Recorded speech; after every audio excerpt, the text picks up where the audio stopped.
इतिहास तथ्यों पर आधारित होता है, ना कि मिथोलॉजी पर। देश में आज भी बहुत से लोग ऐसे हैं जिन्हें इतिहास और मिथोलॉजी का अंतर नहीं पता। वे दोनों को एक साथ लेकर चलते हैं और पौराणिक कथाओं को भी इतिहास का हिस्सा मानते हैं। हैरान तो ये बात करती है कि इस प्रकार के भ्रम में सबसे ज्यादा पढ़े लिखे लोग फंसे दिखाई देते हैं। अनपढ़ आदमी में तो इतिहास की समझ नहीं होती, लेकिन पढ़ा लिखा वर्ग जो इतिहास से खूब परिचित होता है, वह इन मिथकीय पात्रों को भी इतिहास से जोड़कर देखता है।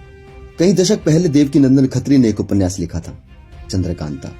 देवकीनंदन खुद इस उपन्यास के एक पात्र थे। इसी उपन्यास पर बाद में एक धारावाहिक बना जो दूरदर्शन पर 1994 से शुरू हुआ। यह धारावाहिक काफी पॉपुलर हुआ था। इस उपन्यास की कहानी विजयगढ़ की राजकुमारी चंद्रकांता पर केंद्रित है, जो अपनी असली पहचान और अतीत से अनजान है। हालांकि जब नौगढ़ का राजकुमार वीर उसके जीवन में प्रवेश करता है तो उसे अपनी असली मंजिल याद आ जाती है और वो उसे पूरा करने निकल पड़ती है। दो राज्यों के बीच खिंची नफरत की तलवारों के बीच चंद्रकांता और वीर की यह प्रेम कहानी रहस्य, रोमांच, युद्ध और शूरवीरता की दास्तान है। आज से 200 साल बाद अगर इस उपन्यास को भी इतिहास बताकर प्रचारित करवा दिया जाए, इस उपन्यास के नायकों का महिमा मंडन शुरू हो जाए और इसके पात्रों के मंदिर बनने शुरू हो जाए, तो इसमें कोई आश्चर्य नहीं होना चाहिए। कोई प्रमाण मांगे तो फट से इतना कह देना ही काफी रहेगा, देखो आज भी नौगढ़ और विजयगढ़ नामक जगह मौजूद है। तो इसका अर्थ हुआ कि वहां चंद्रकांता भी रही होगी, उसे वीर से प्यार भी हुआ होगा और दोनों राज्यों के बीच युद्ध भी हुआ होगा। इसलिए चंद्रकांता पूरी तरह इतिहास है। इस पर उंगली उठाने वालों को देशद्रोही घोषित कर दिया जाना चाहिए, क्योंकि वे लोग हमारे महान पूर्वजों का सबूत मांगकर उनका घोर अपमान कर रहे हैं। आपको ये थोड़ा अजीब लग सकता है, लेकिन महाभारत और रामायण नामक उपन्यास और उसके किरदारों के साथ यही तो हुआ है।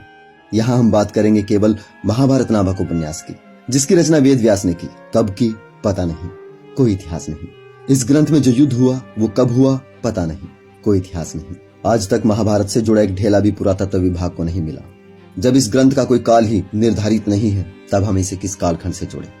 सबसे पहले तो हमें यह भ्रम दूर कर लेना चाहिए कि महाभारत की रचना वेद व्यास ने की थी।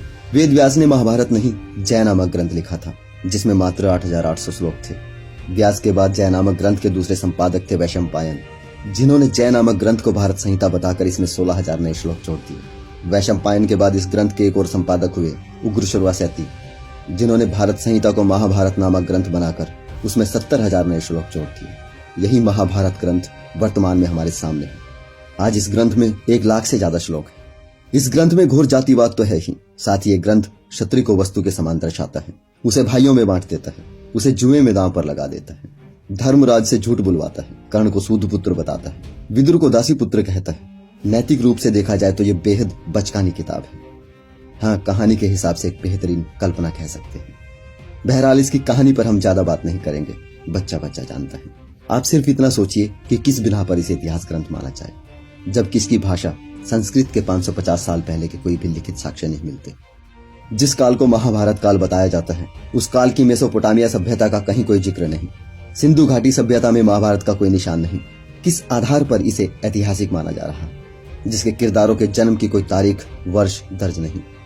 कुछ लोग सिर पर धर्म का सदियों पुराना कूड़ा लिए 21वीं सदी में जी रहे हैं। इन लोगों को इतिहास से कोई मतलब नहीं।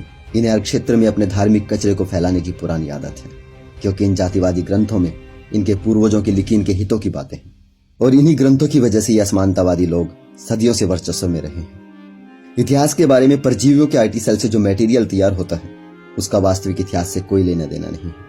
असल में जिनकी वर्तमान में कोई उपलब्धियां नहीं होती, वही लोग इतिहास इतिहास चिल्लाते हैं, और जिनका इतिहास ही मनगढ़ंत हो तो सोचिए वो लोग कहां पर खड़े हैं। और जब कोई इनकी इस जहालत को दूर करने का प्रयास करता है तो ये लोग उसे गालियां देते हैं, प्रताड़ित करते हैं, यहां तक कि उसे मार डालते हैं। भारत में ईश्वर केंद्रित धर्मों और उनके ग्रंथों के विरुद्ध आवाज आज से नहीं उठ रही।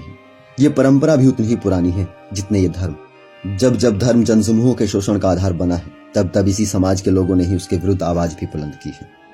इस देश में विद्वानों और युग पुरुषों की एक लंबी परंपरा रही है। चारवाकों से लेकर स्वामी विवेकानंद, ज्योतिबा फुले, राहुल सांस्कृत्यायन, डॉक्टर अंबेडकर, रामास्वामी पेरियर, ललई सिंह यादव, रामस्वरूप वर्मा, सुरेंद्र शर्मा अज्ञात, इन्हें पढ़कर देखिएगा। इतना याद रखिए कि कोई भी धर्म कभी भी इंसानियत का हितैषी नहीं रहा। इतिहास उठाकर देख लीजिएगा। भगत सिंह ने बिल्कुल सही कहा था, धर्म और ईश्वर को मैं मानवता के लिए सबसे निकृष्ट मानता हूँ। धर्म की कोई भी किताब आलोचनाओं से परे नहीं है।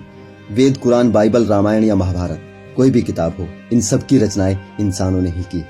हो सकता है इन धार्मिक किताबों में लिखी कुछ बातें तात्कालिक समय के लिए कुछ उपयोगी रही, लेकिन आज उनकी कोई उपयोगिता नहीं है। भले ही कितना ही झूठ गढ़कर इन्हें वैज्ञानिक साबित करने की कोशिश कीजिए, ये समाज को पतन में ही ले जाएंगी। जैसे 10 साल पुरानी बुखार की दवा आज किसी के बुखार को ठीक नहीं कर सकती, चाहे वो 10 साल पहले कितनी ही कारगर क्यों न रही हो, आज कूड़े के समान, वैसे ही ये सभी ग्रंथ आज किसी काम के नहीं बल्कि समाज के लिए घातक हो चुके हैं। इनका त्याग बेहद जरूरी है, क्योंकि ये मजहबी किताबें ही सिखाती हैं आपस में पैर रखना।